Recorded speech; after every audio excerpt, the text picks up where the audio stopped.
Social మీడియాలో craze కోసం, following కోసం, లైక్‌ల కోసం కొంతమంది ఎంత దిగజారిపోతున్నారంటే, బ్రతికున్న వాళ్ళని కూడా చంపేస్తున్నారు. అవును. ఇప్పుడు బాగా ప్రతి ఒక్కరికి ఒక ఫ్యాషన్ అయిపోయింది. ఏదైనా బ్రేకింగ్ న్యూస్ లాగా ఒక సెన్సేషనల్ న్యూస్ లాంటిది ఇస్తే అందరికన్నా ముందు మనకే ఫాలోయింగ్ పెరుగుతుంది. అందరూ దాన్నే ఫాలో అయిపోతారు. ఇక కామెంట్ల వర్షం కూడా కురిపిస్తారు అనే ఆలోచనతో కొన్ని పేజెస్ రన్ చేస్తున్న వాళ్ళు ఎక్స్‌క్లూజివ్‌గా ఫేక్ వార్తలతో ప్రచారాలు మొదలుపెట్టి అలా క్రేజీగా ఆలోచన చేస్తున్నారు.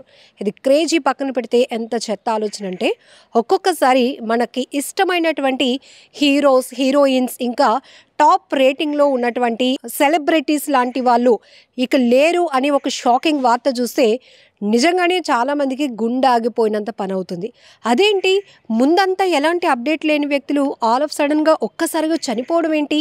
దానికి తోడు ఈ పేజ్‌లో వాళ్ళకు సంబంధించి రిప్ వీడియో ఒకటి వైరల్ అవుతోందేంటి అని ఆలోచించుకునే లోపే రిప్ అంటూ కామెంట్లు అలా వచ్చేస్తూ ఉంటాయి.